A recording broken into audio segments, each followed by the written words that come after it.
আসসালামু আলাইকুম, welcome back to my channel cooking by Zohra. আজকে আমি আপনাদের সাথে শেয়ার করব একটি ইউনিক রেসিপি।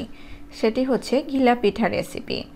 এই ঘিলা পিঠাটা বানাতে খুব বেশি উপকরণের প্রয়োজন পড়ে না, ঘরে থাকা অল্প উপকরণে বানিয়ে নেওয়া যায় এবং অনেক মজাদার একটি পিঠা। এই পিঠাটা খুব সহজে যেভাবে বানানো যায় সেই রেসিপিটাই আপনাদের সাথে শেয়ার করব। তো চলুন চলে যাই মূল রেসিপিতে। প্রথমে একটি কড়াইতে দিয়ে দিব হাফ কাপ গুড়। আমি এখানে হাফ কাপ খেজুরের পাটালি গুড়টা ছোট ছোট করে কেটে নিয়েছি। তার মধ্যে অ্যাড করব 1.25 কাপ পানি। পানিটা দিয়ে গুড়টাকে খুব ভালোভাবে গলিয়ে নিব। একটু জাল করলে গুড়টা গলে যাবে। দেখুন কিছু সময় জাল করার পরে সম্পূর্ণ গলে গিয়ে পানির সাথে মিশে গিয়েছে। এরপর চুলা বন্ধ করে একটি পাত্রে ঢেলে নিব। এরপর একটি মিক্সিং বোলে দিয়ে দিব 1 কাপ চালের গুঁড়া, হাফ কাপ ময়দা। শুধু চালের গুঁড়া দিয়েও করা যায়, তবে ময়দাটা দিলে আরও একটু সফট হবে। তার মধ্যে দিয়ে দিব সামান্য একটু লবণ। লবণটা দিয়ে হাত দিয়ে সব কিছুর সঙ্গে মিশিয়ে নিব। তার মধ্যে অল্প অল্প করে গোলানো গুড়টা দিয়ে দিব।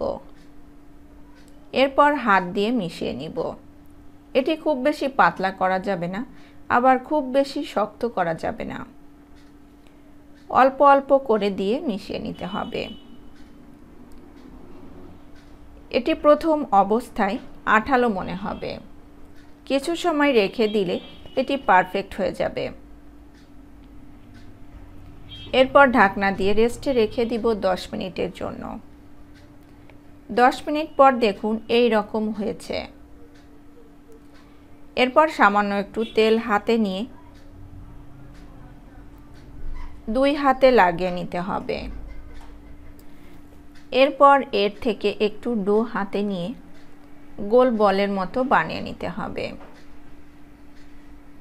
তারপর চেপে গিলার শেপ দিয়ে নিতে হবে এরকম করে। এরপর চুলায় একটি কড়াই বসিয়ে কিছুটা তেল দিয়ে দিতে হবে। তেলটা ভালোভাবে গরম হলে এভাবে করে গিলার শেপ করে বানিয়ে তেলে দিয়ে দিতে হবে।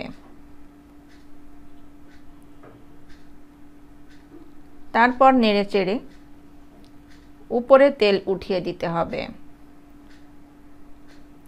এভাবে করে তেল উঠিয়ে দিলে খুব সুন্দরভাবে ফুলে উঠবে।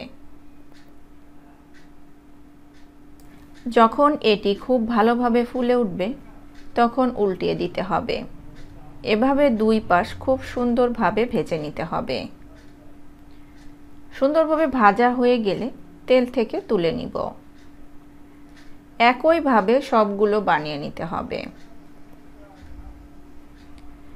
এভাবে করে বানিয়ে অনেক দিন রেখে খেতে পারবেন।